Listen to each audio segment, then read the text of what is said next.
Bienvenido, Diego. Gracias por participar en el festival y te damos carta abierta para que comiences tu charla. Genial. Muchas gracias, Luis, por la presentación. Mucho gusto con todos. Quisiera dar algunas indicaciones antes de comenzar a compartir pantalla. Esta ponencia va a ser, sí, un poco teórica, pero también vamos a hacer bastantes cosas prácticas. Y es necesario que todos los que se animen a hacer las secuencias de movimiento conmigo prendan sus cámaras para que yo me asegure que todos estemos en la misma página. Entonces, si es que alguien no cuenta con alguna cámara o su conexión no está muy buena, lo entiendo perfectamente, pero toda aquella persona que pueda prender su cámara, sí estaría muy agradecido que lo vaya haciendo desde este momento, por favor. Entonces, en lo que voy preparando el PPT, quienes puedan, por favor, vayan prendiendo su cámara, como les digo, para yo poder monitorear en las partes prácticas que todos estemos haciendo lo que se debe hacer y que no pueda haber por ahí algún u otro problema. Eso en primer lugar. Lo segundo es que vamos a trabajar más que nada sentados.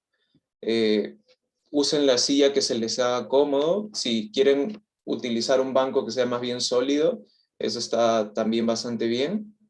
Y yo en este momento estoy usando una silla de escritorio porque mi banquito me queda un poquito pequeño para acomodarlo con el encuadre de la cámara, así que eso es lo que voy a estar utilizando hoy. Por último, si es que tienen alguna pregunta, la van escribiendo en el chat y las voy a responder al final. Entonces, para no estar interrumpiendo la clase, vayan escribiendo las preguntas, porque a veces uno, si no la escribe en el momento, se le puede olvidar. Entonces, si es que tienen alguna duda sobre alguno de los temas en particular, pues lo escriben en el chat y luego ya al final de todo, pues le damos una leída y resolvemos dudas. Pues bien, en lo que van prendiendo sus cámaras, empiezo a compartir pantalla.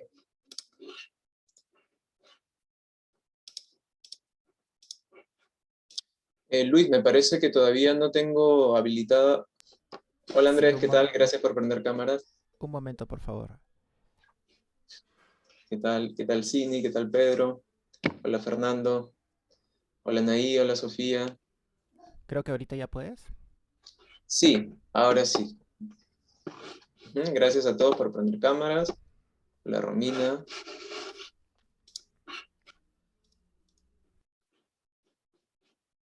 En realidad en la educación somática pues tratamos de involucrar a todo el sujeto de la manera más holística que se pueda y pues en verdad poder mirarlos es lo mínimo que se puede pedir en esta modalidad virtual.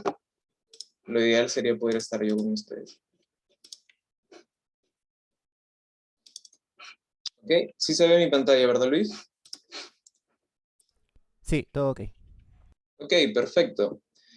Pues nuevamente mucho gusto con todos, gracias a los que están prendiendo sus cámaras. Yo soy Diego Flores Castro, soy músico y por una serie de lesiones que tuve relacionadas a mi quehacer musical, pues vengo estudiando en diferentes maneras, en talleres, de manera autodidacta, con sesiones individuales, temas relacionados a la educación somática. He llegado a un conocimiento que me parece bueno y me ha servido muchísimo a mí para rehabilitarme y también a diferentes alumnos y estudiantes que vienen a mí con algunas dolencias.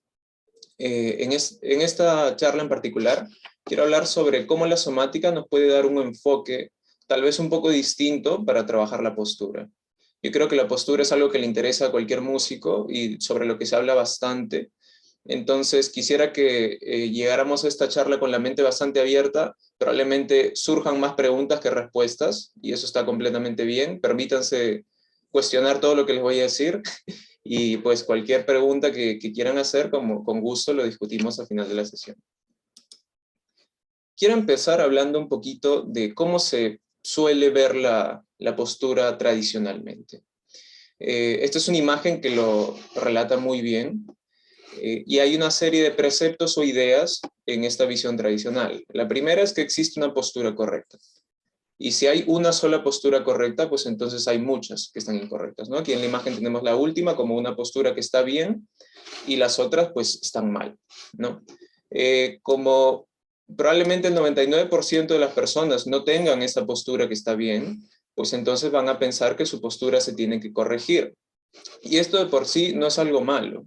No es que todo en la visión, no es que la visión tradicional de la postura esté necesariamente mal, pero entenderla sí nos puede decidir qué cosas queremos usar y qué cosas no. Entonces, ¿cuál es el problema de tratar de corregir esta postura, digamos, tradicionalmente? Porque más que nada lo hacemos imitando una postura correcta. Es decir, vemos esta imagen o vemos a alguien que consideramos que tiene mejor postura que nosotros y tratamos de imitarlo. Y muchas veces lo tratamos de imitar en base al esfuerzo, ¿no? Entonces, la clásica es que yo estoy en mi clase y no sé, pues estoy medio chorreado y viene mi mamá y me dice, oye, párate derecho, y entonces yo me acomodo bien, trato de estar derecho, pasaron 5 segundos y yo de nuevo estoy aquí, ¿verdad? Porque en realidad trabajar en base al esfuerzo en cuestiones de postura son soluciones rápidas, pero que a largo plazo tal vez no sea lo más conveniente para hacer. Entonces, eso es lo que me pasó a mí. De hecho, varias de mis lesiones era por tratar de compensar cosas que pudieron haberse solucionado de una manera tal vez un poco menos intrusiva. Entonces, dicho esto, quiero que entendamos en este seminario la postura como algo multifactorial. Por ejemplo, el estado emocional. No es lo mismo la postura de alguien que está pasando por un periodo de depresión que alguien que más bien está eufórico, que está alegre. Inmediatamente lo podemos notar. Sistema de creencias, que solemos pensar como una buena postura. Acá influye muchísimo los medios audiovisuales. Estilo de vida, si más bien tenemos una vida muy sedentaria, nuestra ocupación. A ustedes como flautistas les interesa saber que la flauta, al igual que mi instrumento, la guitarra, pues es un instrumento asimétrico y de por sí va a favorecer actitudes tipo escolióticas, ¿no? Es decir, asimetrías en la columna. Ambiente, entorno, etcétera, etcétera. Entonces, hay que entender la postura de esta manera porque eso en primer parte nos quita un poco de culpa. Yo veo bastante en las aulas que la gente se siente mal por la postura que tiene y eso genera como que una culpa, ¿no? Como algo que están haciendo ellos algo mal, y partir a trabajar la postura desde la culpa es algo que normalmente no termina muy bien. Entonces, ahora sí, cuál es la propuesta de la educación somática? Pues es trabajar la postura principalmente desde la conciencia.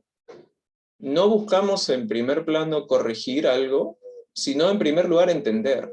Entender qué es lo que estamos haciendo, por qué lo estamos haciendo. Y hay una frase muy bonita de Feldenkrais que dice, para poder hacer aquello que quieres, primero debes saber qué es lo que haces. Entonces, antes de pensar cómo me quiero parar, quiero entender lo más que pueda por qué estoy parado de esa manera. Cómo suelo pensar yo, cómo suelo organizar mi manera de pararme, de sentarme, que me ha llevado a lo largo de los años, porque la postura no es algo que ocurre de la noche a la mañana, a estar de esa manera. Entonces, voy a presentar en esta charla 8 principios somáticos que nos pueden guiar un poco a trabajar la postura desde la conciencia. Primer principio, la imagen que tenemos de nosotros va a afectar nuestro uso. La imagen que tenemos de nosotros es, en otras palabras, nuestra autoimagen. Cómo pensamos de nosotros mismos. Y esto en todos los planos.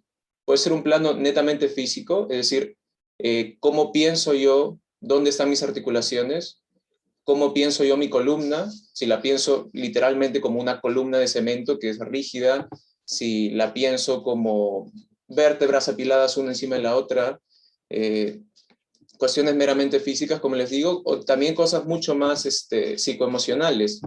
Me considero yo una persona enérgica, me considero una persona más bien letárgica, siento que tengo fuerza, no siento que tengo fuerza. Todo este tipo de cosas va a condicionar cómo nosotros nos movemos y cómo nos organizamos.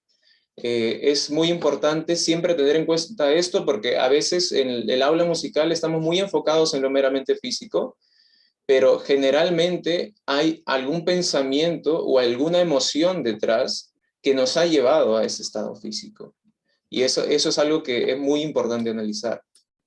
El segundo principio es que el uso que nosotros vamos a hacer, que como ya he dicho está delimitado por nuestra autoimagen, va a moldear nuestro cuerpo, ¿no? Yo recuerdo que cuando vi a las Olimpiadas, era casi evidente que en cada deporte las personas tenían cuerpos completamente distintos. a pesar de todos ser atletas de alto rendimiento, pues no era el mismo cuerpo de alguien que hacía natación, que alguien que iba a correr una maratón, que alguien que iba a correr 100 metros. Entonces, eran cuerpos muy diferentes y esto hay que entenderlo, porque las cosas que nosotros hagamos en el día a día y cómo las hacemos va a moldear el cuerpo que nosotros vamos a tener. Nuestra postura, como les decía, no es algo que ocurrió la noche a la mañana y es por eso que tratar de corregirla en 5 segundos con el esfuerzo, pues no nos va a llevar a nada en realidad. La postura es algo que se trabaja por mucho tiempo y es algo que requiere procedimientos casi diarios y sobre todo con mucha conciencia. Voy a parar de compartir pantalla en ese momento porque voy a hacer el primer ejercicio. Cada 2 principios que presente voy a hacer una parte práctica porque en verdad la somática, pues hablarla queda muy bonito, pero en realidad hacerla es donde se empieza a entender. Y vamos entonces todos estamos sentados, creo. Entonces vamos a sentarnos un poquito más a la orilla de la silla, en la silla que tengan. No quiero que traten de estar bien sentados, simplemente sean lo más honestos con ustedes, como normalmente se sentarían. Cuando vamos a tocar, nos dicen esto de sentarnos en la orilla, entonces, ok, yo pienso sentarme en la orilla, y como normalmente me siento, ahí estoy. Cierro los ojos y me observo. ¿Qué tan fácilmente puedo sentir el punto en que mi columna, más específicamente mi pelvis, contacta con el asiento? ¿Qué tan clara está esta imagen en mi conciencia? En general, ¿qué tan cómodo me siento ahora? ¿Me siento observado? ¿Me siento que tengo que hacer las cosas bien? Entonces, abrimos un poquito abramos los ojos, perdón. Y ahora, recuerden un poco esta inicial, y vamos a hacer algo muy simple. Vamos a tomar nuestra mano derecha, y nos vamos a sentar sobre la mano derecha. Entonces la colocamos debajo de la cadera derecha, debajo del isquión derecho, más específicamente, y nos quedamos ahí. Y cuando nos hacemos esto, vamos a sentir un hueso ahí abajo. Ese hueso es el isquión. Entonces, ¿cómo es el isquión de cada uno de ustedes? Vamos a movernos un poco, podemos mover la mano, podemos movernos nosotros, para tratar de entender y aclarar la imagen de nuestro isquión. ¿Dónde empieza? ¿Dónde termina? ¿Dónde es más puntiagudo? ¿Dónde es más liso? Ajá. Y esto es un juego, ¿eh? O sea, en realidad, uno de los errores de las personas que empiezan a hacer somática es tomárselo todo muy solemnemente, como, no sé, si estuviéramos en la iglesia o vayáramos a ascender al nirvana, algo así. Entonces, no, en realidad, exploren con curiosidad cómo es este hueso. Quieren entenderlo, ¿no? Y permítanse hacer movimientos que normalmente no harían en el cotidiano. Y cuando esté bien, pues sacan la mano, cierran los ojos de nuevo. ¿Y qué ha pasado? ¿Qué ha pasado con el isquión derecho y qué ha pasado con el isquión izquierdo? ¿Hay alguno que viene más claramente a la conciencia ahora? Entonces abrimos los ojos, y si alguien empezó a sentir de que la cadera estaba como que un poco desbalanceada o que algo había cambiado, pues me hace una señal con la mano para saber más o menos cómo estamos yendo. ¿Sí? Ok, perfecto. Si no, pues no pasa nada. Vamos a seguir explorando. Vamos a tomar la mano izquierda y ahora nos sentamos sobre el isquión. Apoyamos el isquión izquierdo sobre la mano. Y es curioso porque no sé si a alguien más le va a pasar, pero para mí mi isquión izquierdo y mi isquión derecho son bastante diferentes. Pero de verdad bastante diferentes. No sé si es por lo que toco un instrumento asimétrico, pero de verdad que yo siento algo completamente distinto. No siento la misma superficie, incluso me parece que empieza y termina en un lugar distinto. Entonces, ¿cómo puedo explorar este hueso sin tratar de juzgar nada? simplemente por el querer hacerlo, ¿no? Quiero entenderlo un poquito mejor, así que me permito un poco este juego. Me permito un poco entrar en contacto con este hueso.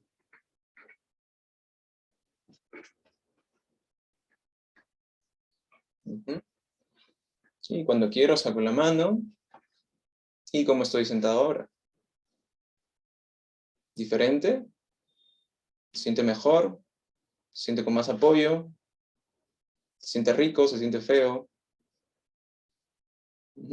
Entonces, vamos a tomar ahora las dos manos y nos vamos a sentar en ambas al mismo tiempo. Y acá yo siento claramente que pues no tengo la misma relación con mi isquion izquierdo con mi isquion derecho. Este es mi caso particular. Acá cada quien va a llegar a sus propias conclusiones. Y ahora movámonos un poco. Nos vamos un poquito a la derecha, nos apoyamos más en la izquierda, nos apoyamos un poco más hacia adelante. ¿Cómo cambian los puntos de contacto de este hueso cuando yo voy haciendo esto? ¿Qué pasa si meto el abdomen? ¿Qué pasa si curvo la espalda?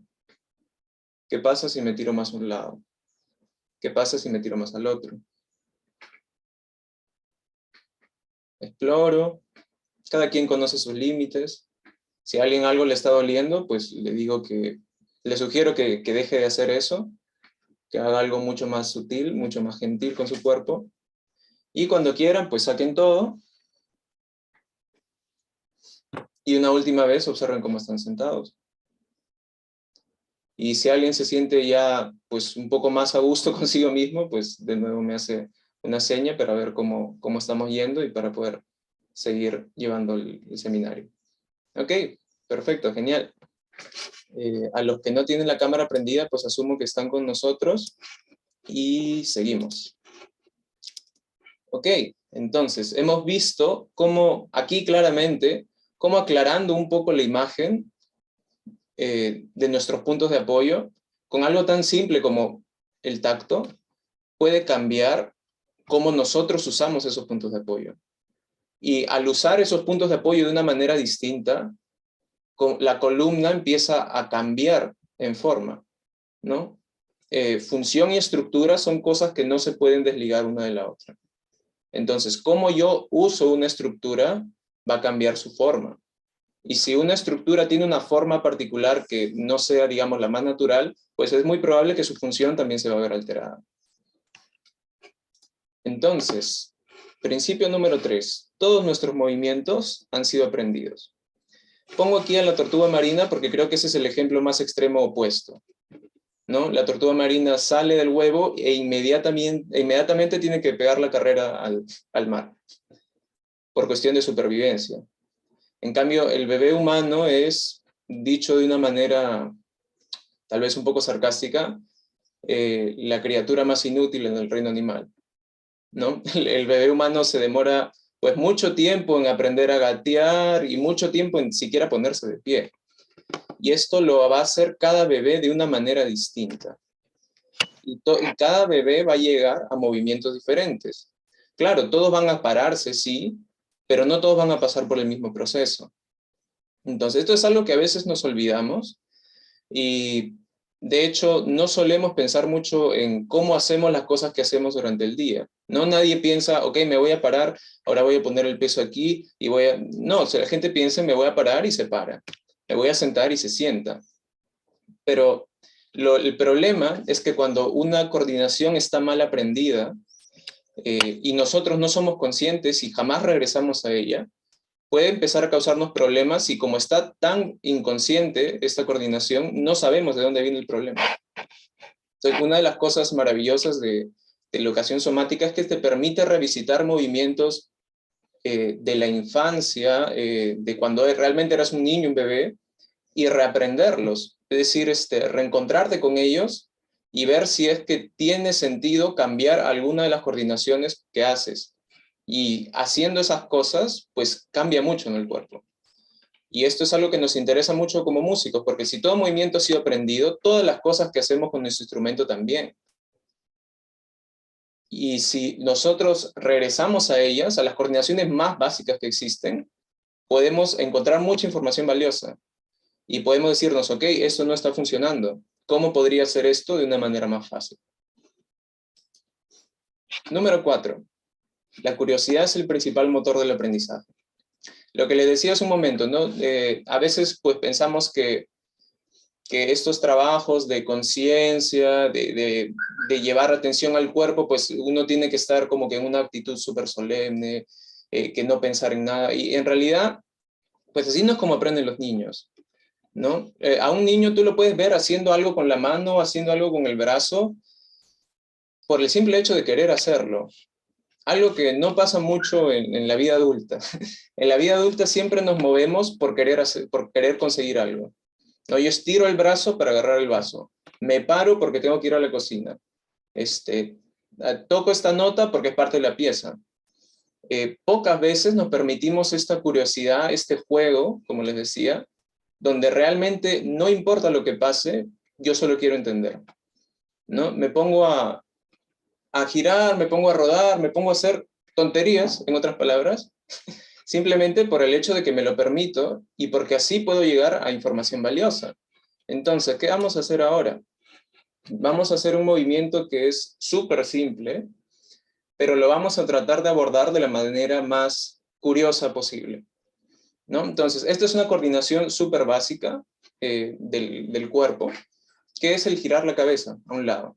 Entonces, vamos a girar en primer lugar para ver de dónde estamos partiendo. Entonces, vamos a girar hacia un lado y hacia el otro para sentir qué tan fácil se nos es girar en este momento. Eso es nuestro único objetivo ahorita. Entonces, giramos hacia la izquierda un poquito, regresamos al centro, giramos un poquito la cabeza a la derecha, y regresamos al centro. Entonces, van a notar, estoy casi seguro, que hay un lado que es más fácil que el otro. Entonces, si no lo han notado, háganlo más lento y háganlo más chiquito. Pero estoy casi seguro que va a haber un lado que no se siente tan fácil que el otro.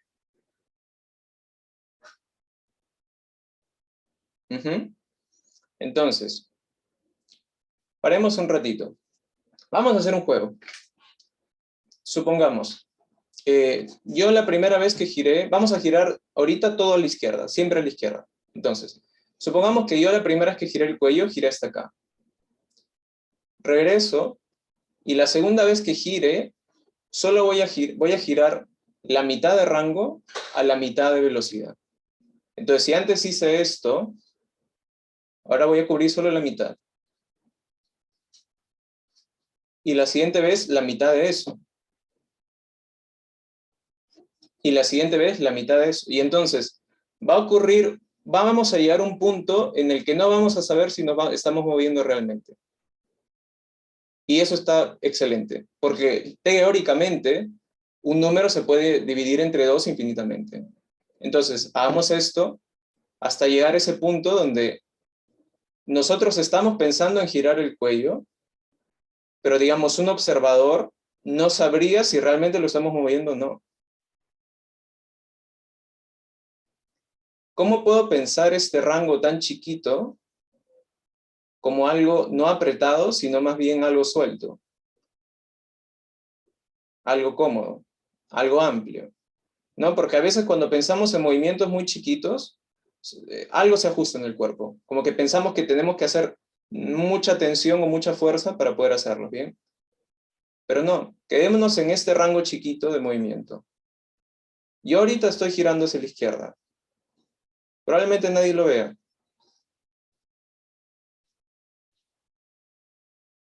Cierren los ojos y sigan lo siguiente.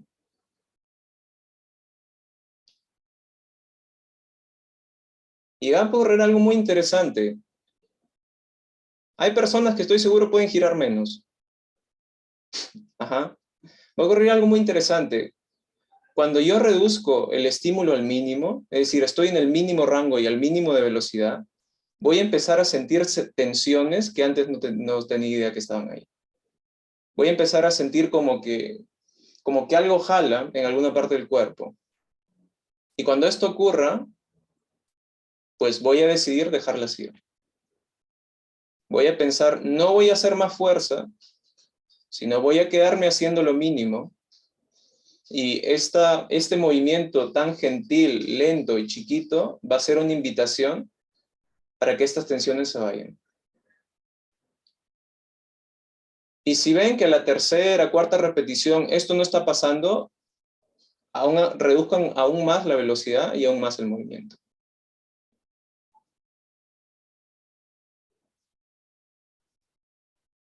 Eso, empiecen a notar qué partes del cuerpo quieren soltar. Quizá algunos lo sientan por el hombro, otros quizás más abajo, en la columna. Algunos sientan tensión en la cara, en los ojos, en la mandíbula. Quédense en el movimiento más chiquito que haya. Paren un momento, por favor, en el medio. Ajá. Sí, algunos los veo con cara de un poco desconcertados. Es normal. Entonces, vamos a girar a la izquierda y a la derecha nuevamente. Y miren si es que ahora la diferencia entre un lado y otro es muy grande. ¿Cómo es ahora girar hacia la izquierda y girar hacia la derecha? ¿Cómo sienten el lado que han hecho a comparación con el lado que no han hecho nada? Ajá, y para notar la diferencia tienen que hacerlo lento, ¿eh? A una gente la veo que un poco más y se le va a salir la cabeza. Ajá, entonces, ¿qué ha pasado? Algo muy interesante, ¿no? Tendemos a pensar de que para mejorar el rango, la movilidad, pues hay que hacer mucho, ¿no? Que hay que estirar fuerte, que hay que forzar el cuerpo, pero a veces menos es más. Y sí, pueden compartir sus sensaciones en el chat, está perfecto. Y creo que esto es muestra de esto, ¿no? Mientras menos hagas, más información te va a soltar el cuerpo. Mientras más pequeño y más chiquito, vas a empezar a sentir sensaciones que también son pequeñas, tensiones que estaban ahí escondidas y que de otra manera no ibas a llegar a ellas, ¿no? Entonces vamos a repetir el proceso para el lado derecho. Entonces giramos muy suavemente hacia la derecha y tratamos que en cada repetición usemos menos esfuerzo. Y si esto implica reducir aún más la velocidad, reducir aún más el movimiento, no hay ningún problema. Como les digo, si ustedes están girando y yo no noto que están girando, pues bien. Qué bien por ustedes.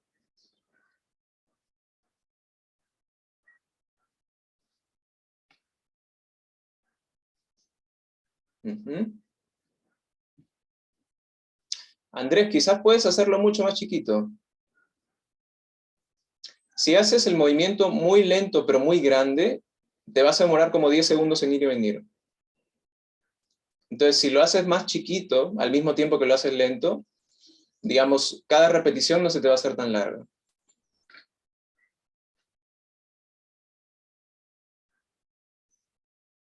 ¿Qué tensiones notan yendo a la derecha? ¿Son las mismas que habían a la izquierda? ¿Son otras? Y también tal vez puedan preguntarse qué partes de mi cuerpo quieren moverse junto con la cabeza. Son las contrarias, muy interesante. ¿Qué partes de mi cuerpo quieren participar en ese movimiento? Quizás los ojos, quizás los hombros, quizás las costillas, quizás la pelvis. No lo sé.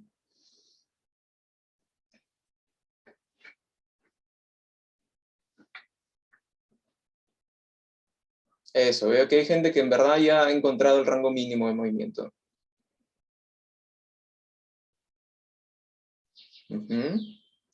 Paren un momento, por favor.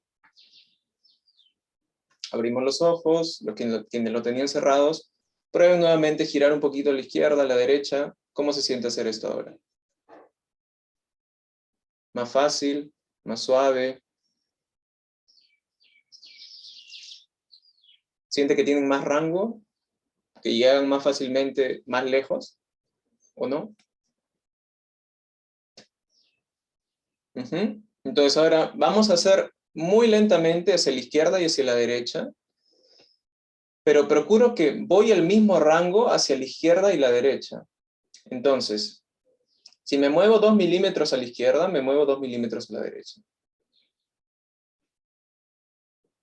Y mientras lo hacen, quiero que cierren los ojos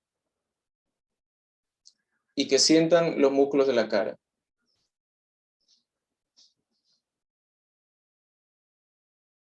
¿Qué parte de la cara está guardando tensión? Quizá las cejas, quizá por los pómulos, los labios, la mandíbula. Puedo sentir el espacio que hay entre los dientes superiores y los dientes inferiores. ¿Qué tan grande siento mi boca? ¿Qué tan suelta siento mi lengua?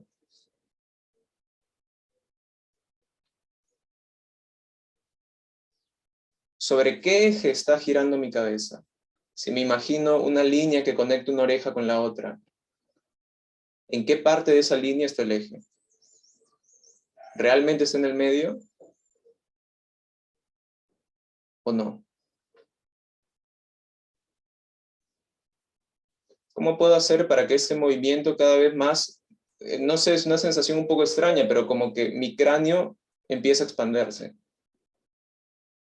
Como que soltar esas tensiones en la cara, en la mandíbula, en la boca, generan la sensación de que el cráneo se está expandiendo y que al mismo tiempo de que se está expandiendo, se está soltando el cuello.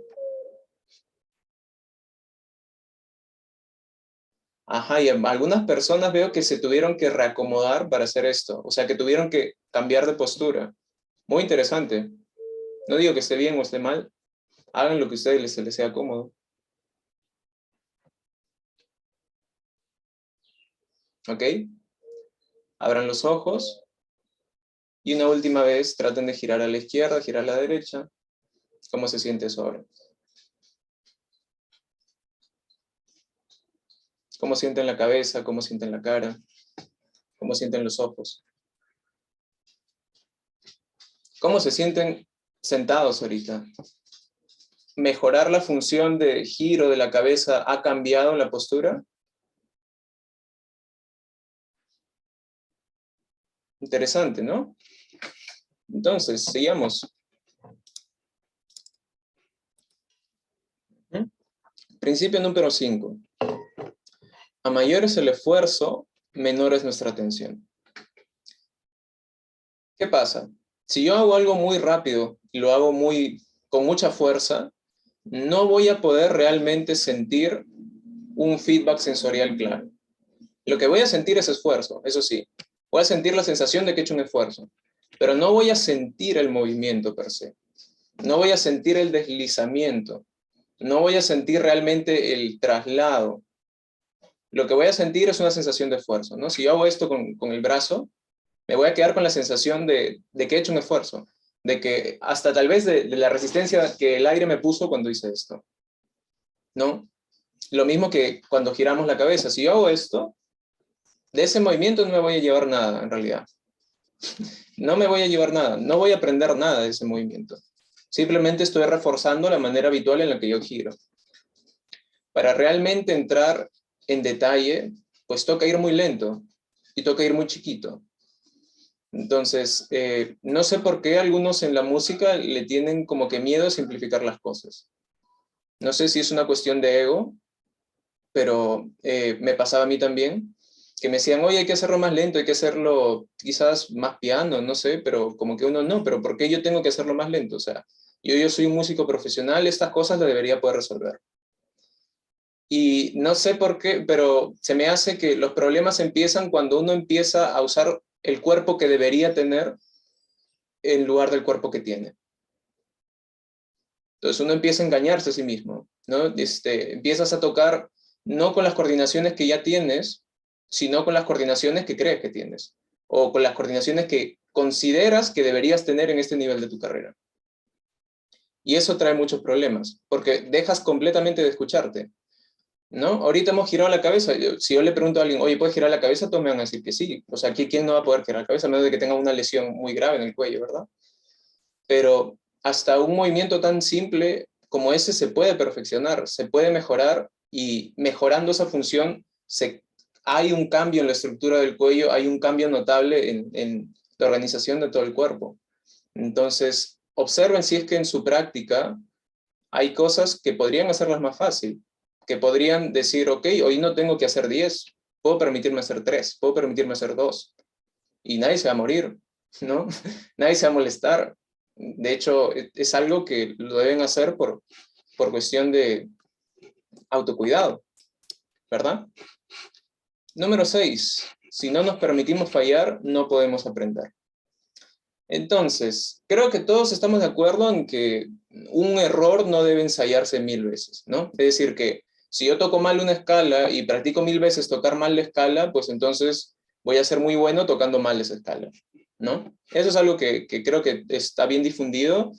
El problema empieza, eso está muy bien, pero el problema empieza que muchas personas, para evitar el error, digamos, hay un error, hay una falta de coordinación, suplen esa falta de coordinación con más fuerza. Entonces, pasa que tú estás tocando y sabes que te vas a equivocar, y como no quieres equivocarte, haces más tensión. Y te acostumbras a hacer eso todas las veces que viene ese pasaje. Y tú dices, oh, está muy bien, porque yo no estoy practicando el error, no me estoy equivocando nunca. Pero en realidad estás cometiendo un error todavía más grave, que es no conocer realmente la coordinación que tienes que hacer, sino estar haciendo una sustitución, una compensación con otras partes del cuerpo que no deberían usarse y recurriendo a fuerza que no tendría sentido recurrir a ella. Entonces, vamos a hacer otro juego, porque de eso se trata en realidad muchas cosas, donde vamos a entrar en una situación en la que estoy seguro que va a haber coordinaciones que no van a poder hacer a la primera. Y eso está muy bien. Más bien quiero que observen qué es la tendencia natural que ustedes tienen cuando se les presenta algo que realmente no saben cómo hacer. ¿Qué pasa por su cabeza cuando les pido hacer algo y saben que no les va a salir? ¿Cómo pueden permitirse fallar y dejar que el cuerpo solito se reacomode? ¿No? Es decir, entrar en conciencia que no voy a hacer más esfuerzo, voy a permitir que estos errores poco a poco me lleven a una buena solución. Entonces, vamos a hacer lo siguiente. Vamos a seguir con este juego de girar la cabeza, pero esta vez vamos a organizarlo de una manera distinta. Entonces, vamos a trabajar algo que ya habían mencionado en el chat, que estos son los ojos. Entonces, quiero que observen el centro de la pantalla. ¿Qué cosa hay en el centro de la pantalla? Pueden elegir un punto en particular de la pantalla que consideren que es el centro. Y de ahí simplemente van a rodar los ojos un poquito a la izquierda y de vuelta al centro. Solo los ojos.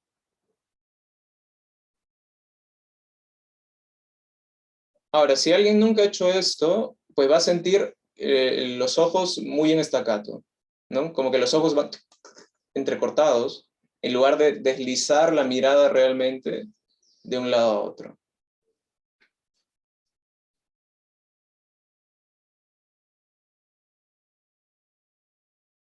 ¿Qué estrategias puedo tener para suavizar la mirada y permitir que recorra suavemente de un lado a otro?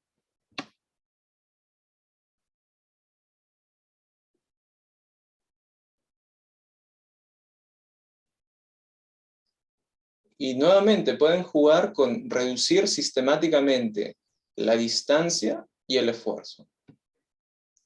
Recorro menos distancia con los ojos, me muevo 2 píxeles a la izquierda y luego regreso.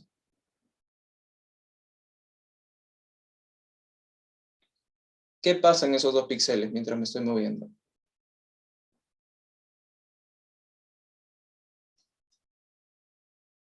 Ahora vamos a hacer lo siguiente. Conforme siguen haciendo esto, de mover la mirada suavemente hacia un lado, hacia la izquierda, van a ir progresivamente cerrando los párpados. Entonces, primero, como si estuvieran con un poquito de sueño, van cerrando los párpados. Luego cada vez los ojos se hacen más pesados, hasta que tengan los ojos completamente cerrados. Y teniendo los ojos completamente cerrados, siguen girando, siguen moviendo los ojos como si fueran a ver a la izquierda. Y esto es algo que a muchos le va a parecer difícil. No solemos mover los ojos teniendo los párpados cerrados. Entonces, noten, ¿qué pasa cuando se me presenta algo que no sé qué hacer? Puedo seguir en actitud de escucha. Puedo soltar el cuerpo en lugar de apretarlo. ¿Realmente estoy moviendo los ojos o no los estoy moviendo nada?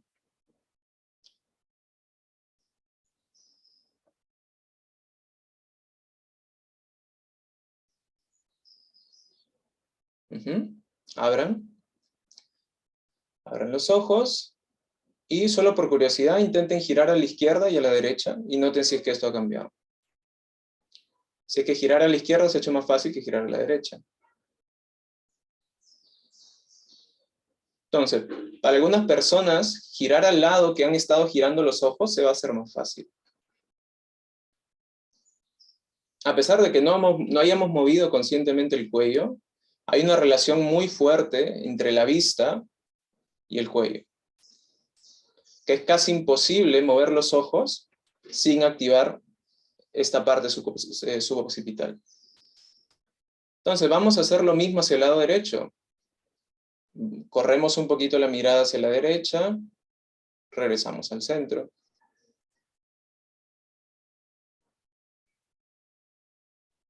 ¿Cómo están respirando mientras hacen esto?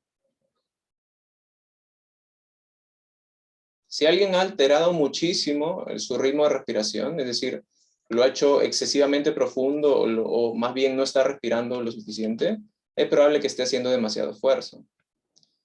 Y noten si alguien se empieza a frustrar, que estoy seguro a alguien le va a pasar, porque a mí me pasa muchísimo. Yo me frustraba mucho, renegaba. ¿Y qué puedes hacer? ¿Cómo te puedes dar cuenta de esto? ¿Y qué puedes hacer para decir, ok, siento mi enojo, lo reconozco y lo dejo ir? ¿Con quién te estás enojando? ¿Conmigo por pedirte hacer cosas estúpidas? ¿Contigo mismo por no poder hacer lo que se te pide? ¿Con Luis por no hostear bien la llamada? Yo no soy Luis.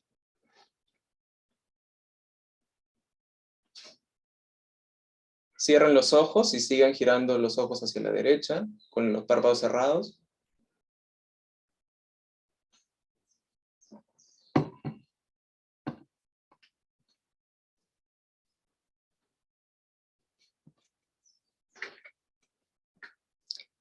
Paren un momento en el medio con los ojos cerrados todavía. Y vamos a ir un poquito a la izquierda y un poquito a la derecha, moviendo los ojos solamente. Fíjense si pueden sentir ese roce que hay entre el ojo y, digamos, la cavidad en la que están flotando, ¿no? En este líquido.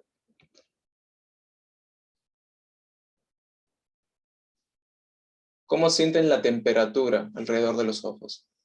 ¿Cómo está este líquido? ¿Está frío? ¿Está cálido?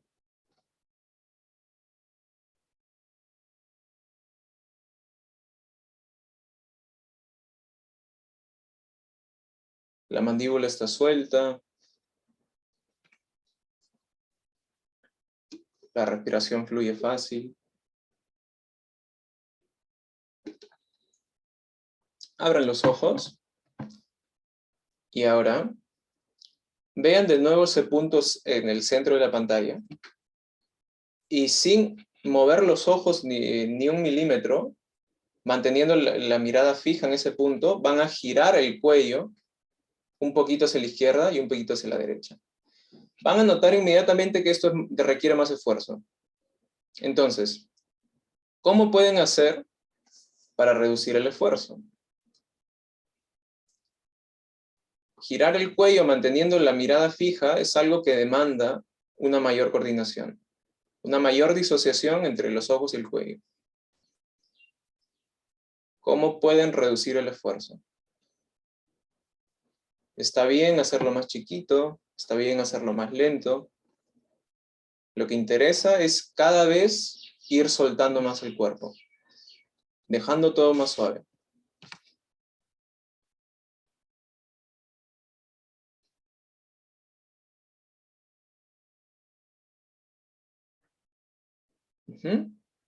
Paren un momento.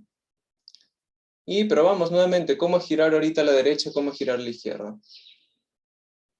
¿Ha cambiado en algo? ¿Sigue siendo igual?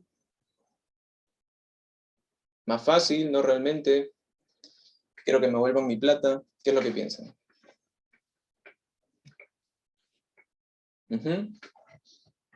Atesoren sus experiencias. Cada quien va a llegar a respuestas distintas. Probablemente haya gente que esté más con preguntas que respuestas y eso está muy bien. Sigamos. Punto número 7.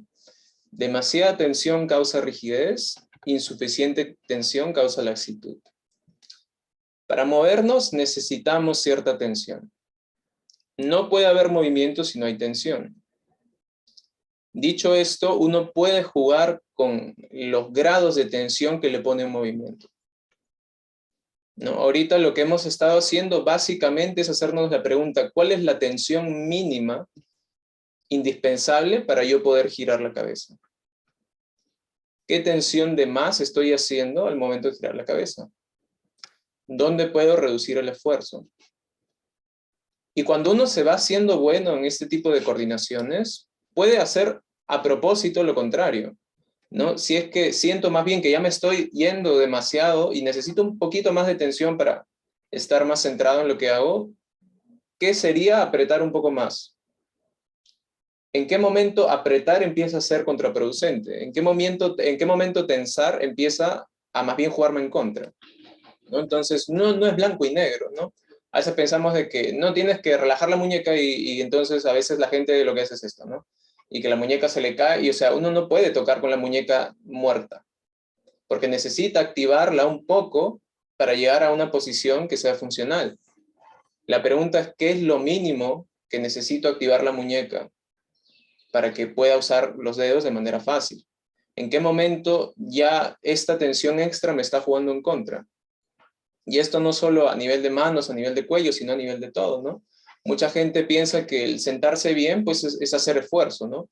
Hacer esfuerzo en la espalda, hacer esfuerzo en donde sea que hay que hacer esfuerzo. Y muchas veces lo que hay que hacer más bien es bajar un poco esa tensión y permitir que el cuerpo se ajuste solo, ¿no? Este miedo a fallar, este miedo a esta cólera, el error, ¿no? Esta frustración que algunos han experimentado al pedírsele algo que no pueden hacer, suele compensarse mucho con el apretar. Y mucha gente no suelta por miedo a fallar. No sueltan la espalda por miedo a que se van a caer y que la gente se va a reír de ellos, o no sueltan porque están muy acostumbrados a algo y sienten que si lo sueltan no van a saber dónde están parados. Entonces, esto es algo que cada quien le toca explorar y cada quien va a llegar a respuestas distintas. Y pues generalmente un educador somático lo que hace es guiarte un poco en el proceso, pero no realmente te da las respuestas. No te dice, mira, tú tienes que hacer esto, sino generalmente es el alumno el que se da cuenta de qué es lo que, de qué manera está autosaboteando su propio proceso, por así decirlo. Número 8. Y este es el último. Un control excesivo entorpece la función. Feldenkrais establece una diferencia bien importante entre el aprender y el hacer. Él dice que son dos cosas diametralmente opuestas. Cuando uno aprende, no está pensando en lograr algo, o no debería al menos pensar en lograr algo. Cuando uno aprende, explora, ¿no? O sea, despierta la curiosidad y lo que quiere más que nada es entender. Entonces, si lo que tú quieres es entender, te importa poco si es que falles o si es que te salga bien, entre comillas, ¿no? Porque lo que interesa no es que salga bien cuando aprendes. Lo que interesa es que entiendas qué pasa cuando haces X cosa. Y cuando a X le agregas Y, ¿qué pasa con lo que estabas haciendo? Y si le sacas X y solo te quedas con Y, entonces tú en realidad no estás pensando en qué es lo que vas a obtener. Mejor dicho, quieres todas las respuestas posibles, no quieres una sola cosa que es la correcta. que es muy diferente al hacer. Cuando tú haces, tienes un objetivo claro. Tú quieres hacer algo y como quieres hacer eso, pues o lo logras o fallas, ¿no? Y yo quiero levantar esto y lo agarro bien, lo logro, o fallo y se me cae. Entonces, perdónenme, que se me cayó y se me movió todo. Ahí claramente fallé. Entonces, ¿qué pasa? No es que hacer o aprender estén mal. Son las dos caras de la misma moneda. Si nosotros estuviéramos haciendo lo que estamos haciendo todo el día, no sería muy, no sería muy práctico ir así por la vida. Es decir, la idea no es que te enfrentas a algo y siempre vas a estar así pendiente de todo lo que está pasando, sino que más bien esos son tus momentos de aprendizaje. Tienes momentos al día en el que aprendes, en el que exploras, en el que juegas, y a la hora de la hora ya no piensas en nada y lo haces. Dices, ok, tengo mi intención clara, yo ya he practicado, confías y la cosa sucede. ¿No? Lo que les decía antes, no, nadie piensa, ok, me voy a parar, entonces apoyo bien los pies, la mira, o sea, eso no pasa, ¿no? Uno piensa en separarse y se para. Uno piensa, me voy a cepillar los dientes, se cepillan los dientes. Al momento de hacer, hay que reconocer cuándo es que hay que hacer y cuándo es que hay que aprender, ¿no? En un recital, cuando ya estás en el escenario, no es el momento de aprender, es el momento de hacer, ¿no? Es el momento de confiar, soltar y dejar que el cuerpo haga lo que ya se está practicando. Cuando estás en tu casa ensayando, practicando sea lo que sea, cuestiones de movimiento, cuestiones de repertorio, lo que sea, ahí sí que conviene más aprender, ¿no? Lógicamente, sí vas a tener ciertos objetivos en mente, pero también conviene dejarlos un poquito de lado y entregarte un poco el juego, entregarte la curiosidad y ver qué es lo que pasa, ¿no? ¿Qué es lo que pasaría si hago esto? Si has tocado una pieza siempre de la misma manera, ¿qué pasaría si no la toco de esta forma? ¿Cómo reacciona mi cuerpo cuando esta nota que siempre la he tocado fortísimo, la empiezo a tocar piano? ¿Qué pasa si es que esta frase que yo la termino hacia abajo, la termino hacia arriba? Y haciendo esos juegos uno aprende mucho. Y a veces uno tiene miedo a hacer eso porque piensa que luego cuando quiera hacer algo no le va a salir. Pero en realidad mientras más variación le demos al cuerpo, más va a aprender. Y lo que hemos estado haciendo ahorita es 1000 maneras de girar la cabeza y a nadie se le ha olvidado cómo girar la cabeza, ¿no? O sea, todos han podido girarla de mejor manera. Entonces, para cerrar, vamos a hacer una última sesión de movimiento. Vamos a nuevamente sentarnos al borde. Y vamos a sentarnos nuevamente sobre nuestras manos para refrescar un poco este contacto con los isquiones, ¿no? Quizás algunos lo sientan ya no tan ajenos, no tan desconocidos. Me muevo un poco, busco diferentes apoyos y permito que mi cuerpo pueda juzgar y decidir en dónde realmente tiene sentido soltar el peso. ¿Dónde puedo soltar el peso completamente, entregarle el peso a la silla sobre estos huesitos? Y ese soltar es lo que me permite a mí estar cómodo, ¿no? Entonces, si a alguien le cuesta un poco llegar a esto, pues puede pensar en respirar como que suspendiéndose un poco, justo lo que no hay que hacer, y al exhalar, soltar todo. Y realmente entregarle el peso a la silla. Ahora que ya saben a dónde se ocurre esta entrega de peso, conéctense con ese lugar y suelten todo. Entréguenle el peso a la silla. Y inmediatamente van a sentir que el cuerpo está más ligero, ¿no? Es algo casi paradójico, ¿no? Que mientras más peso sueltas, más ligero te sientes, ¿no? Como que sientes más apoyo, como que empujas más, pero al mismo tiempo tú estás más ligero, como que al comienzo puede ser un poco, como les digo, contraintuitivo, ¿no? Ok, entonces, ¿qué vamos a hacer? Vamos a conectarnos un poco con el punto en el que nuestros brazos se conectan con la columna. Entonces, en lo que es conexiones meramente óseas, es decir, hueso con hueso, ese punto está aquí, donde la clavícula se conecta con el esternón, ¿no? Entonces, si nosotros bajamos por el cuello, tenemos una pequeña depresión y al costado tenemos cada clavícula. la clavícula es parte del brazo, es parte de lo que se considera el miembro superior. Entonces, la clavícula se conecta con el esternón aquí, y si nosotros recorremos la clavícula, ¿no? Es un huesito que es en algunas personas bastante prominente, vamos a llegar a un punto en el que la clavícula se conecta con otro hueso, que es la escápula, la que tenemos acá atrás. Los omóplatos también lo llaman, ¿no? Entonces, la clavícula se conecta con la escápula, y en la escápula, en esa cavidad llamada la glenoides, donde está el húmero, el hueso del brazo, ¿no? Entonces, mucha gente, al momento de relacionarse con sus brazos, lo que piensa es que el brazo termina acá, ¿no? Y eso te lleva a un tipo de organización que puede ser no la más productiva. Más bien el brazo se conecta con el esqueleto axial aquí, y se conecta también con la escápula, que no está conectada, digamos, a la columna por hueso, pero sí está suspendida por una serie de músculos y ligamentos que la mantienen estable. Entonces, si yo empiezo a sentir, sí, háganlo con cuidado, por favor, todos conocen sus límites, no se tienen que presionar fuerte nada.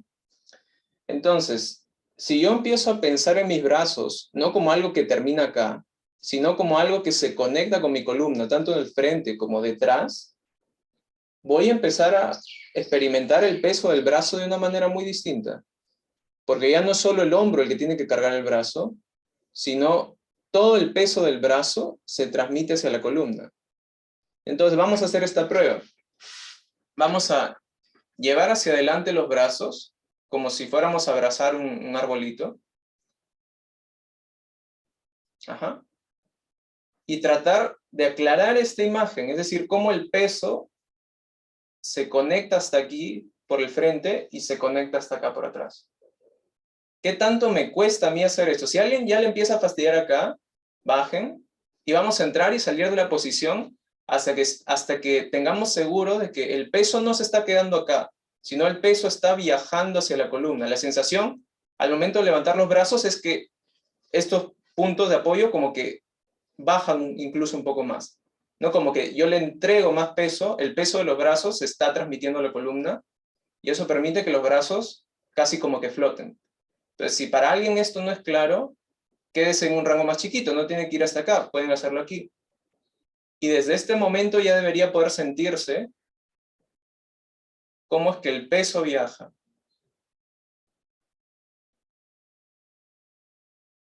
Ajá, si alguien se cansa, por favor descanse.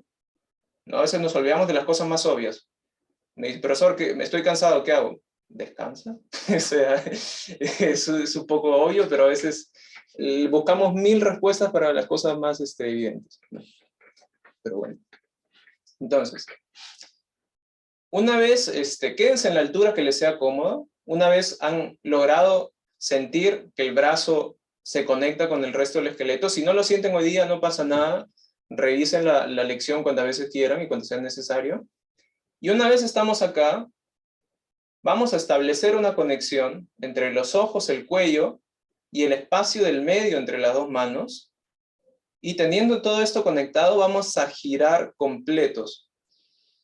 Un poquito hacia la derecha, regresamos. Un poquito hacia la izquierda, regresamos. Entonces, estamos girando prácticamente con toda la columna.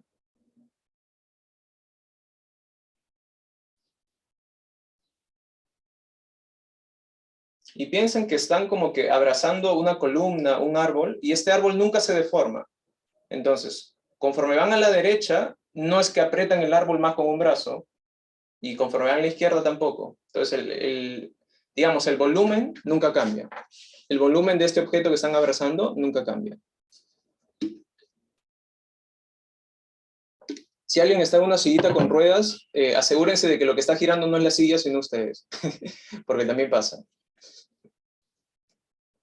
Ajá. Cuando quieran, descansen. E intentamos nuevamente levantar el brazo. ¿Se está haciendo esto más fácil? Alcanzar esta conexión, digamos, cada vez siento los brazos más ligeros, siento que no soy yo el que tiene que cargar el peso desde el hombro, sino que este peso se transmite hacia la columna. Esto es algo un poquito más avanzado, ¿eh? No se sientan mal si es que a alguien no llega a establecer esta conexión de buenas a primeras. Ujú. Ok, ahora vamos a hacer lo siguiente. Vamos a desincronizar el movimiento de todo el tronco con la cabeza. Entonces, giramos con el tronco y los brazos hacia la derecha mientras la mirada y la cabeza se va a la izquierda. Regresamos al medio y ahora giramos el tronco hacia la izquierda y la cabeza hacia la derecha. Y lo hago lento, lo hago chiquito, lo hago despacio y noto, todavía hay tensiones a nivel del hombro, a nivel del pecho. ¿Qué zonas puedo aflojar más? ¿Qué zonas puedo soltar más?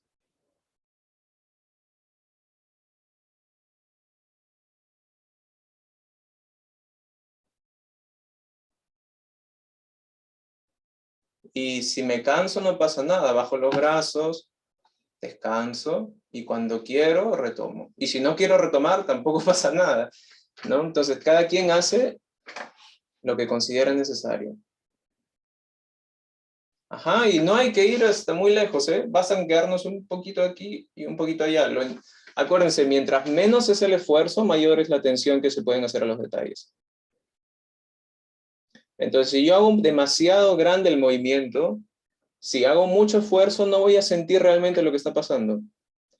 Tengo que ir muy lento, tengo que ir muy chiquito para yo poder realmente darme cuenta.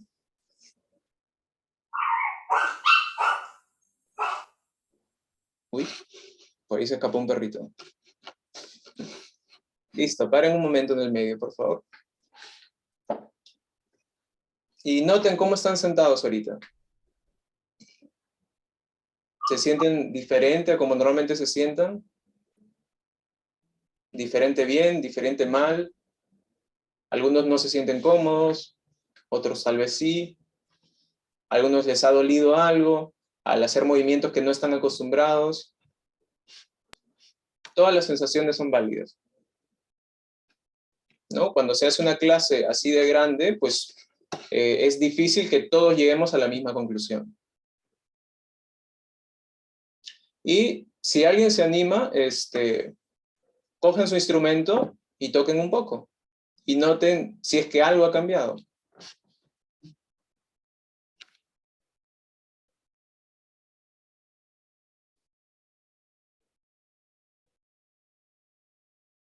¿Algo ha cambiado en la manera en que sostienen el instrumento o no?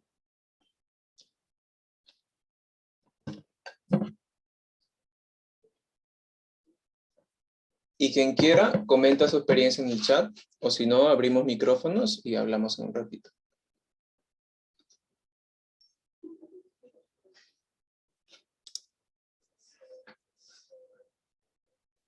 Uh-huh.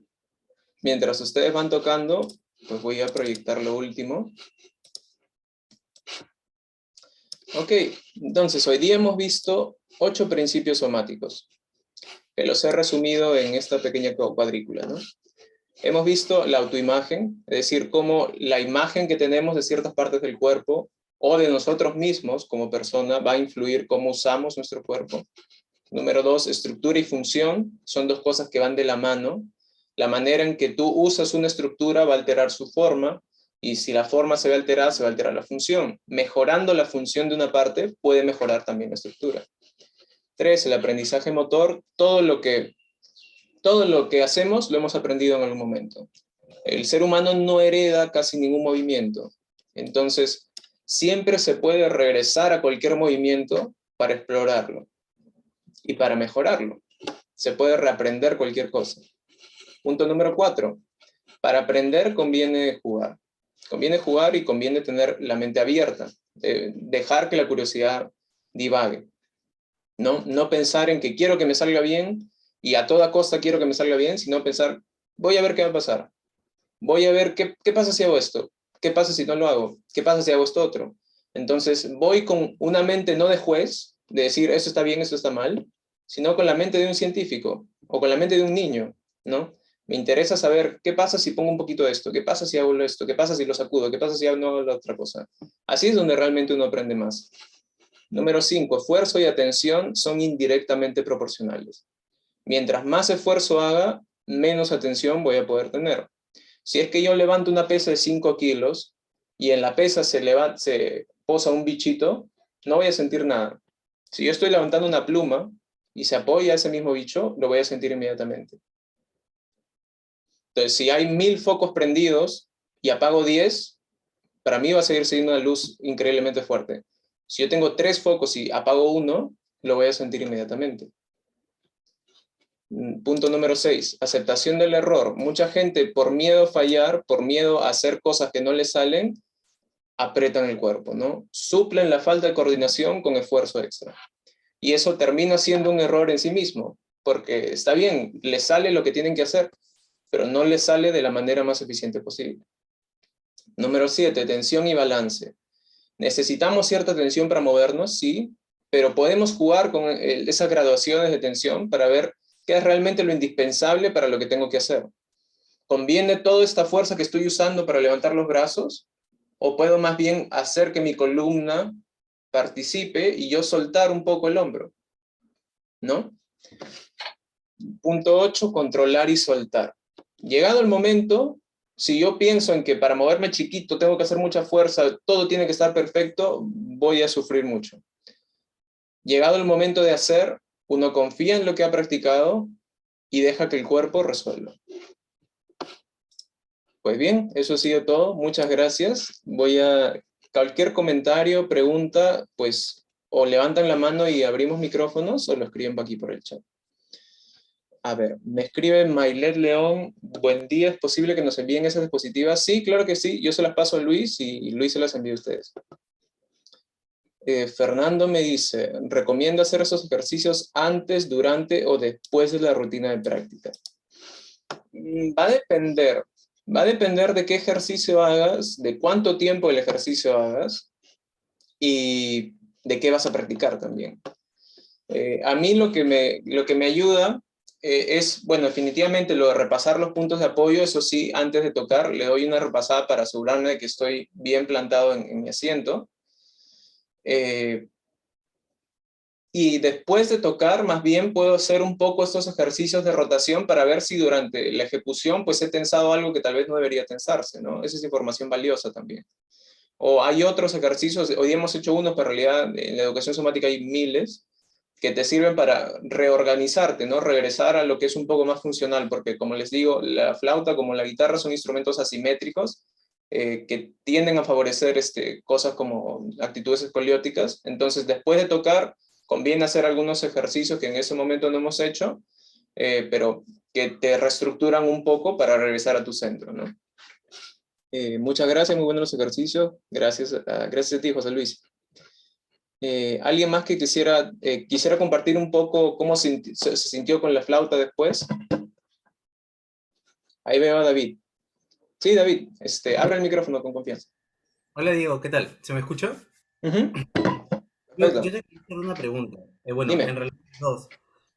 La primera es, eh, yo sé que es muy relativo, pero más o menos ¿cuánto es el tiempo que tú recomiendas que duren las sesiones de estudio como para evitar un poco el tema de las lesiones, ¿no? Ujú. Porque a veces pasa que uno como que se apasiona en que quiere que le salga algo y a mí me ha pasado de estudiar tanto algo por tanto rato sin parar que cuando termino Ujú. siento hasta como el cuerpo un poco entumecido.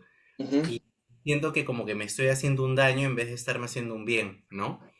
Y Sí. lo segundo es preguntarte si una vez que, por ejemplo, ya tienes alguna lesión, o sea, me imagino que la fisioterapia puede ser una opción claramente, pero si Claro. también qué clase de deportes recomiendas, porque, por ejemplo, yo nado un poco y cuando Ujú. nado, de verdad siento que hay un montón de partes del cuerpo que creo que ni siquiera sabía que estaban como súper rígidas y siento que Ujú. están mucho más rígidas. Entonces, Ujú. sí, el tema de ciertos deportes o de rutinas que puedan ayudar a la salud del músico y más o menos con qué frecuencias recomendarías Ujú. que se practiquen y todo eso, ¿no? Te lo pregunto porque Buenísimo. por lo general el músico espera ya estar lesionado para recién enterarse de estas cosas, ¿no? Sí, sí, sí, sí. Sí, sí, sí. Claro que sí. Bueno, tu primera pregunta con respecto a cuánto tiempo estudiar y cuánto descansar. A ver, digamos, lo que recomienda la ciencia para evitar lo que es síndrome de sobreuso es si vas a practicar 30 minutos, después de los 30 descansas 5. Si vas a practicar 45, luego descansas 15. Y si vas a practicar una hora, luego descansas media hora. Entonces, por lo general, no hacer más de una hora seguida. ¿No? Si llegaste a la una hora, después te toca al menos media hora de descanso, ¿no?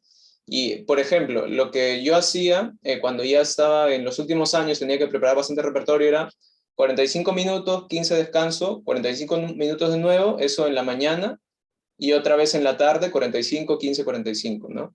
Y con eso me iba bastante bien. Ahora, lógicamente, cada persona también tiene que ver cuándo funciona mejor, ¿no? Si más en la mañana, más en la tarde, más en la noche.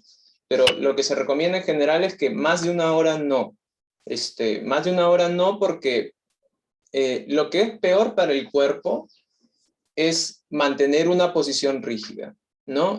Y ahí va con cualquier cosa, o sea, más de una hora en la computadora jugando, más de una hora tirado en el sofá, más de una hora lo que sea, va a empezar a generar problemas, va a empezar a generar dolor porque el cuerpo necesita moverse para que haya circulación, para que las partes del cuerpo no se entumezcan, para un sinfín de cosas, ¿no? Entonces, mantener una misma posición, sobre todo si es una posición desestructurante como son los instrumentos asimétricos, más de una hora, yo sí recomiendo que no. Ahora, tu segunda pregunta era sobre qué tipo de actividades, ¿no? Para hacer. La natación es muy buena, la natación es una actividad que se recomienda muchísimo. También podría ser cualquier tipo de actividad aeróbica, salir a correr, pueden hacer zumba, taibo, cualquier cosa que involucre todo el cuerpo, sobre todo, porque nosotros como músicos, pues todo acá y el resto del cuerpo, chau, y eso está, de hecho, no va a llevar a muchas cosas buenas. La fisioterapia sí es una opción muy buena, hay que encontrar un buen fisioterapeuta, porque yo, por mis lesiones, estuve en fisioterapia como 6 años, y en esos 6 años, pues, buenos terapeutas y malos terapeutas me encontré con ambos, ¿no? Y entonces, a veces uno tiene un mal encuentro con un fisioterapeuta y piensa que la fisioterapia es una porquería y que nunca más quiere volver a pisar un consultorio, pero a veces no es la fisioterapia, es el fisioterapeuta. Lo mismo con la somática. Yo he tenido muy buenos profesores de somática y profesores de somática con los que nunca conecté y nunca llegué a nada.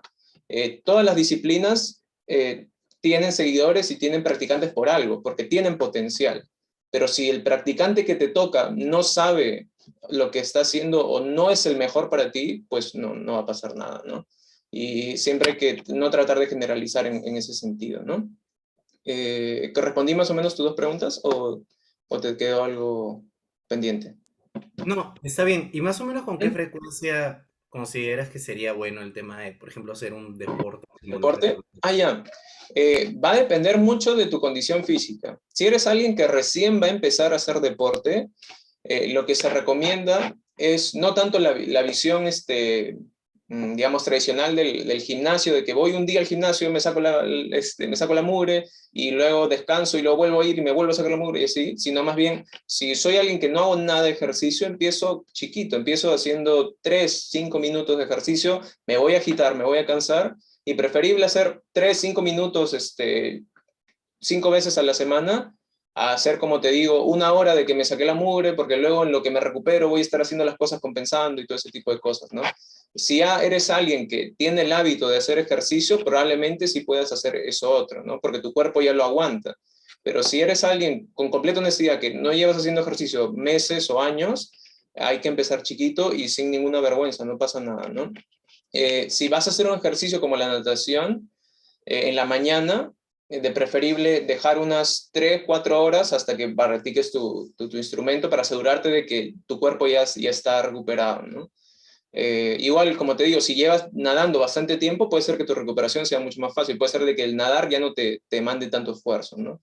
Va a depender de eso principalmente. Pero sí, normalmente la gente que hace ejercicio y practica música, pues lo alterna, ¿no? Uno en la mañana, otro en la noche, otro en la tarde, y si tú estudias de calidad, con 3 horas, o sea, con 2, 3 horas de buen estudio, llegas muy lejos. En verdad que sí. Fer, te escucho. Ahora sí quedó todo claro, ¿no?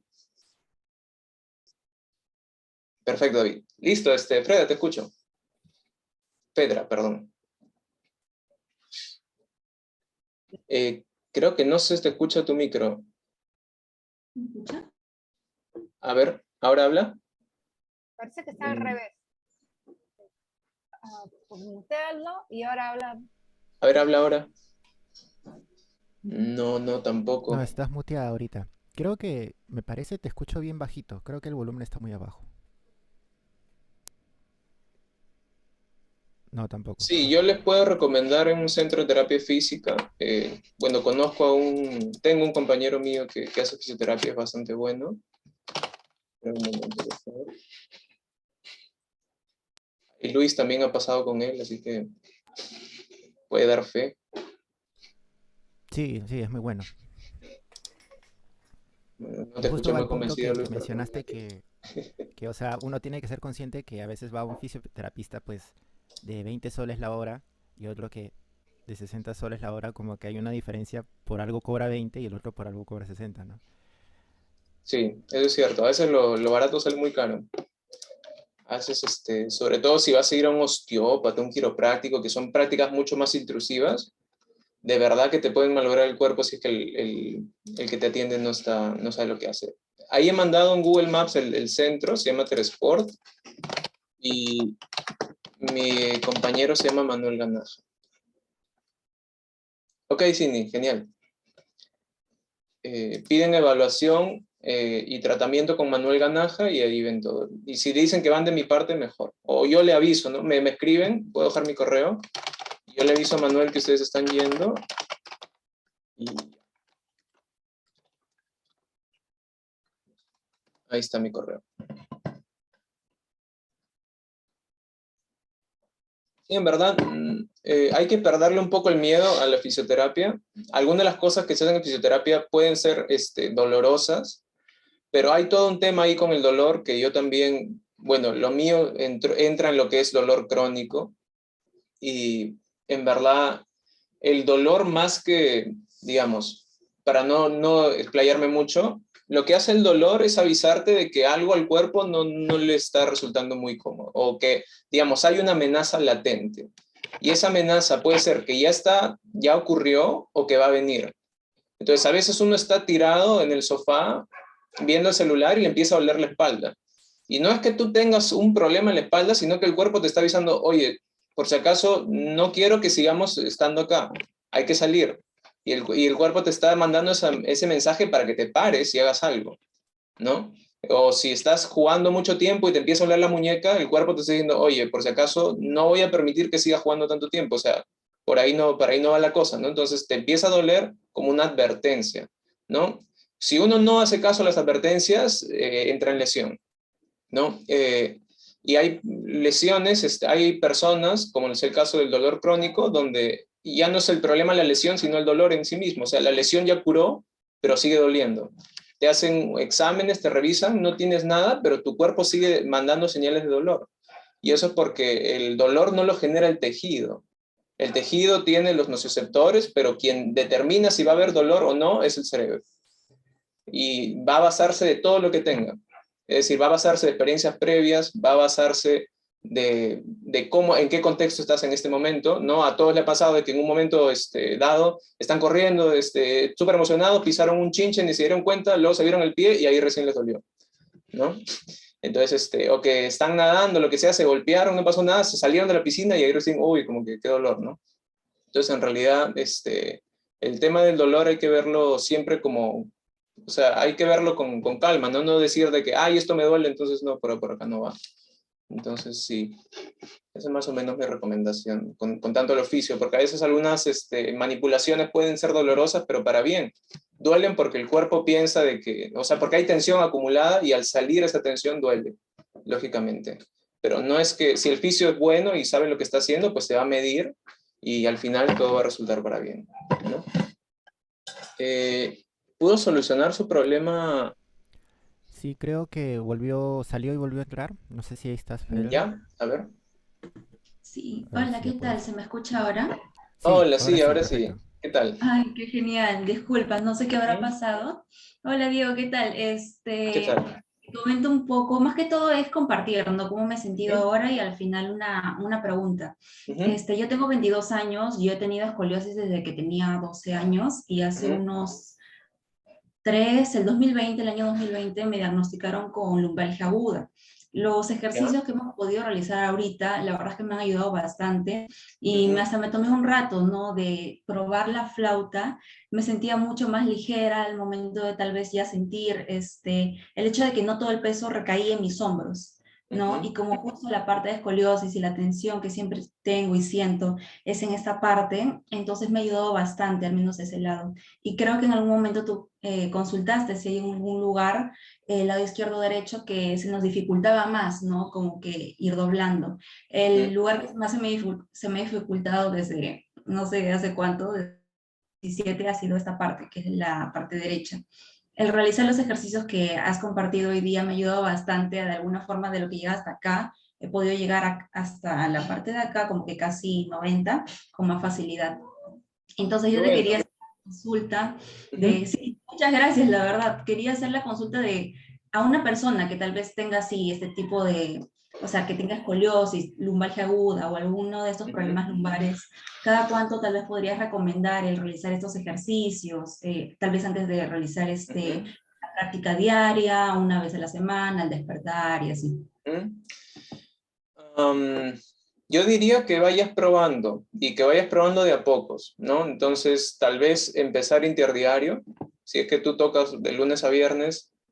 Lo que sí también se me olvidó decir, bueno tener un día en el que no se toque nada, ¿no? Bueno para la mente y bueno para el cuerpo. O sea, si el domingo no van a tocar nada, pues qué bien, ¿no? En verdad, o sea, algunos uno tiene miedo, no, si no toco el domingo me voy a olvidar todo, no sé, no, eso no va a pasar.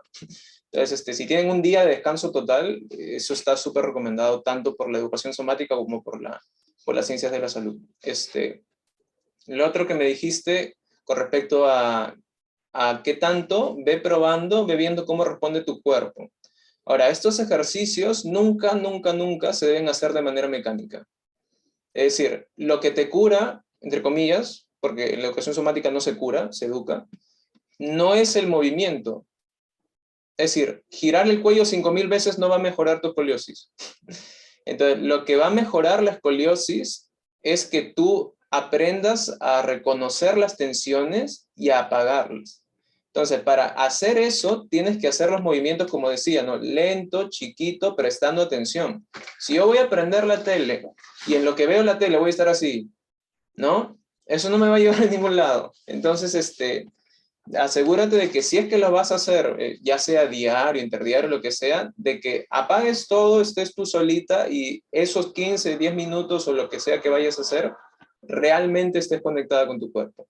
Porque eso va a ser lo más importante. En cuestión, en tu caso, que te han dicho una lumbalgia aguda, bueno, la lumbalgia es algo súper común y es algo multifactorial, ¿no? Entonces, el dolor de espalda, que eso es la lumbalgia, el dolor de espalda en la zona lumbar, puede venir por muchas cosas. Y si a ti esto te ha servido muchísimo, me parece muy probable que tenga que ver con tu estado emocional también. Porque muchas personas, el tener una lesión crónica, como en tu caso, que lo llevas desde hace tiempo, te predispone a ciertas cosas. Tú sabes que no puedes hacer esto porque te va a doler y entonces ya no lo haces. Y como no lo haces, te sientes mal y luego lo haces menos y te sientes peor y es como un círculo vicioso. Entonces, el hacer esto chiquito, suave, reconociendo tu zona de confort, va a hacer que le pierdas el miedo a hacer cosas que antes no podías hacer, ¿no? Y eso te va a hacer sentirte mejor. Y si te sientes mejor, el dolor ya no va a ser tan duro, ¿no? Entonces, en temas crónicos siempre hay que reinterpretar el dolor, no tenerle miedo, porque si ya lleva ahí 12 años, o sea, bueno, pues un amiguito más, ¿no? Entonces, más bien tenerle miedo, empezar a reducir las cosas que haces en tu día a día por ese dolor, va a empoderar al dolor. Le va a dar más poder del que tú vas a poder manejar.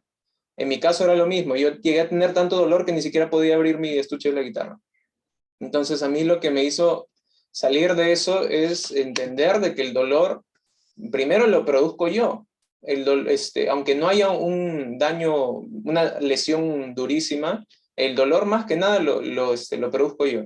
Y si yo estoy alterado, hago las cosas con prisa, me culpo constantemente de que no, pero porque me duele, yo ya no debería tener esto, todo es una porquería, si tengo pensamientos catastróficos, todo eso va a empeorar el dolor. Por el contrario, si yo me quiero, me abrazo, sé que lo que estoy haciendo es por mi bien y que lo que me salga hoy, pues está bien, te aseguro que el dolor va a mejorar. Muchas gracias. De nada, igual cualquier consulta que tengan a futuro, pues me escriben a mi correo y pues estamos en contacto. ¿Alguien más que tenga algo que comentar? ¿Alguien que quiera compartir su experiencia?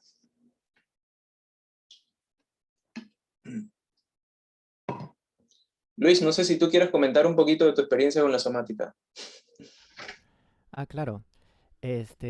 A ver, lo que yo he sentido es algunas cosas que son muy interesantes. Bueno, acá tengo guardada la flauta, pero a veces nosotros relacionamos la atención con el sonido.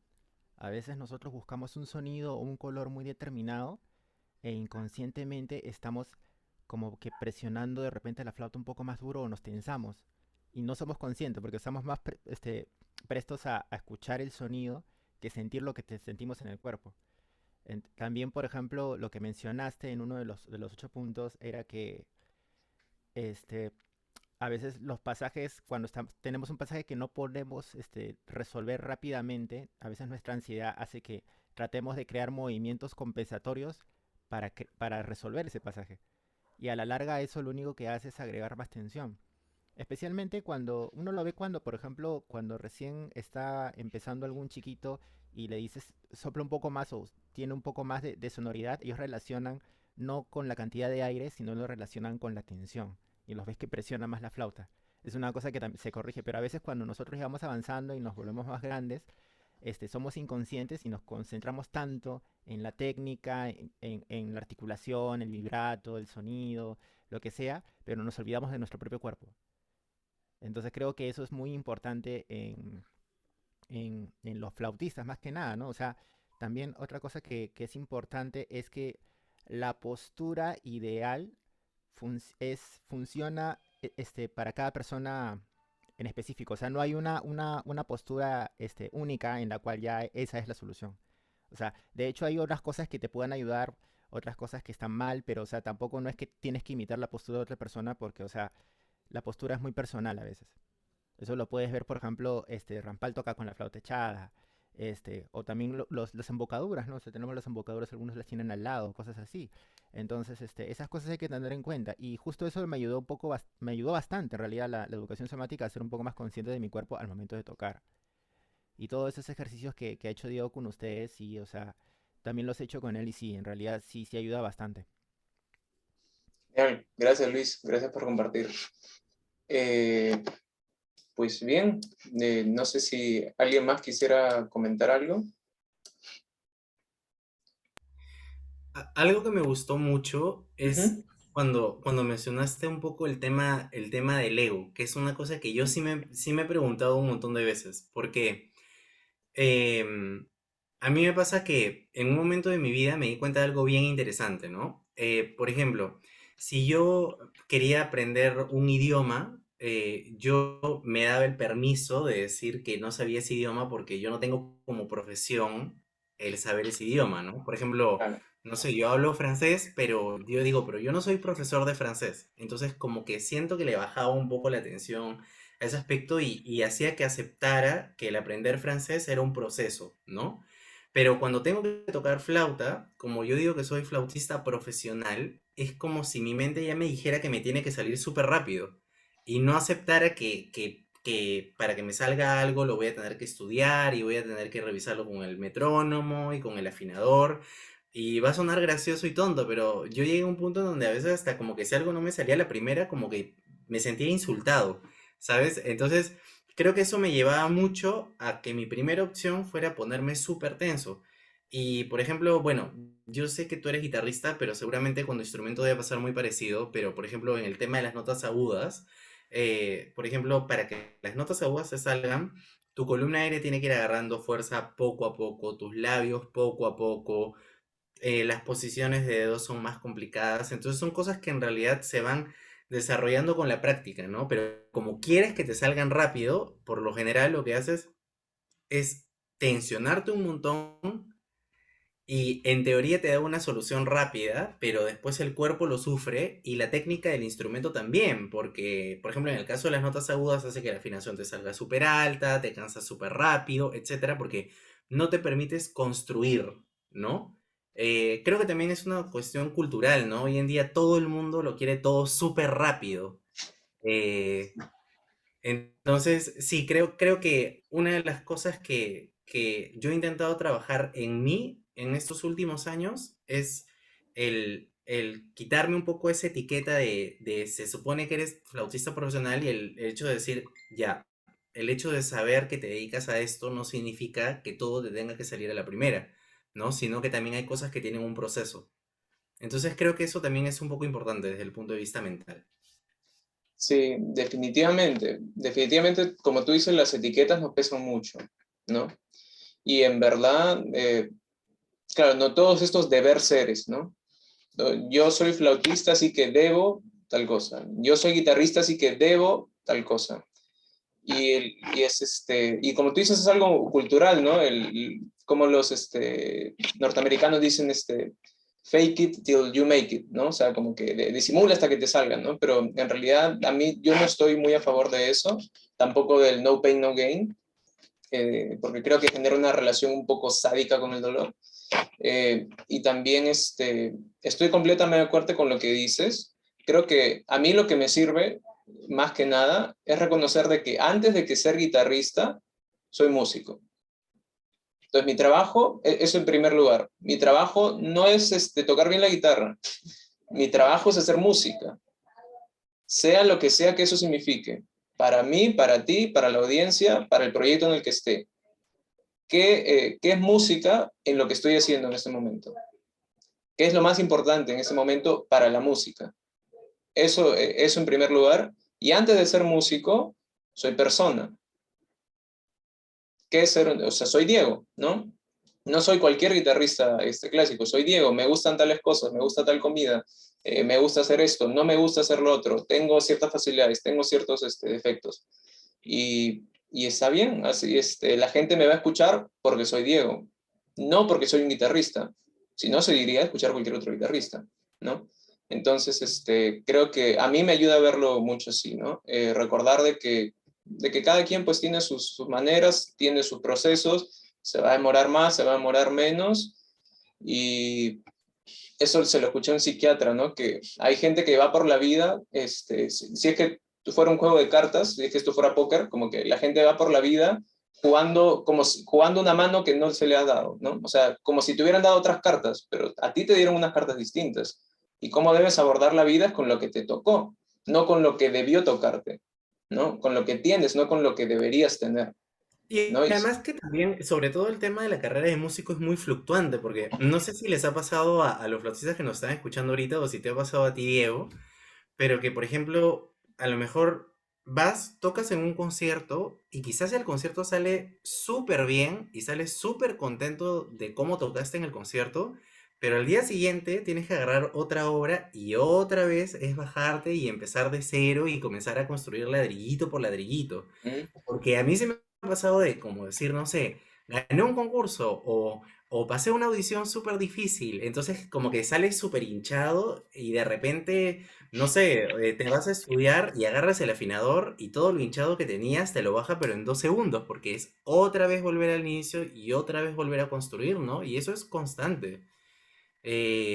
Si no, bueno, una cosa que sí yo me he prometido un poco es que a veces suena un poco feo lo que voy a decir, ¿no? Pero a veces conoces a flautistas que los escuchas y de verdad se nota que se han quedado tocando la flauta como hace 20 o 30 años. Y los instrumentos hoy en día incluso ya te dan otra clase de posibilidades y las escuelas cambian, ¿no? Entonces sí hay que ir cambiando también un poco y eso significa estar tratando de aprender y de crecer constantemente, ¿no? Sí, definitivamente, como tú dices, la vida siempre va a tener altibajos. Dentro de la propia rehabilitación, en mi proceso de mejora, he tenido muchísimos altibajos, días en los que ya no me duele nada, me siento el rey del mundo, el día siguiente me duele todo, todo terrible, no puedo mover el brazo, cosas así, ¿no? Y en verdad uno nunca, En los negocios, en cualquier cosa van a haber días buenos y días malos. Y lo que te va a mantener a flote es mirar el panorama, ¿no? Mirar todo de manera más amplia. Confiar en tu proceso. Y a mí algo que me ayuda muchísimo para no estresarme al momento de sacar nuevas cosas es encontrar el disfrute, ¿no? El disfrute motor siempre está. O sea, el cuerpo está hecho para que sienta recompensa por el hecho de moverse. Hemos estado girando el cuello por media hora y hay gente a la que le ha llegado a gustar girar el cuello. O sea, qué bonito, qué rico girar el cuello, ¿no? Y si qué rico girar el cuello, ¿por qué no qué rico tocar? ¿No? Qué rico poner la mano así. Qué rico encontrarme con una nueva pieza. Mira, escucha esto, como que despertar un poco esa actitud casi de niño, que se asombra por todo, que no juzga, sino lo acepta, es algo que puede ayudar mucho a quitar esa presión de que querer de frente que todo salga como tú quieres que sepa, ¿no? Porque aparte si te cierras a que debe ser de una sola manera como debe salir, pierdes todas las otras maneras que también podrían haber funcionado y que quizás son las que te están, las que te van a permitir crecer más adelante, ¿no? Y pues bien, qué bonita plática. Sí, No sé bonita, cómo vamos, sí, Luis. bonita conversación. No, ¿qué decías, Diego? Disculpa. No, te quería preguntar cómo vamos con el tiempo. No, estamos bien. En realidad, sí, ¿Sí? depende de ti en realidad. Ya, pues bueno, yo diría, si no hay nadie más, para ir cerrando. Ok. Bueno, entonces, finalmente ya para cerrar esta clase, reiterarte las gracias en realidad porque creo que tu aporte a este festival ha sido muy interesante, porque y también esta última conversación y todas estas cosas han, creo que manifestado puntos de vista que son muy importantes a tener en cuenta en estos tiempos donde Gracias, pareciera Luis. que todo tiene que ser Gracias a inmediato. ustedes. Uno entra en Sí, Instagram y encuentra miles de flautista virtuosos y piensa que uno es lo peor. Pero en realidad, como tú mencionaste, cada uno debe trabajar con lo que tiene, no trabajar con algo que no tiene. Y eso es muy importante, porque así mucha gente evitaría muchos problemas psicológicos, hasta físicos, ¿no?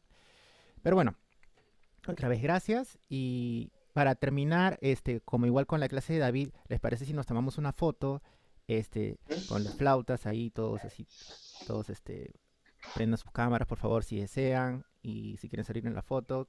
Gracias, José Luis. Ok, súper. De paso yo también armo mi flauta porque lo había guardado, pero lo voy a armar otra vez. Sí, también si tienen un piccolo, chévere. Aprovecho también para hacerles recordar, creo que no las hemos dicho porque se nos ha escapado, la clase de la maestra María Celi, que todavía es de acá el miércoles, si no me equivoco.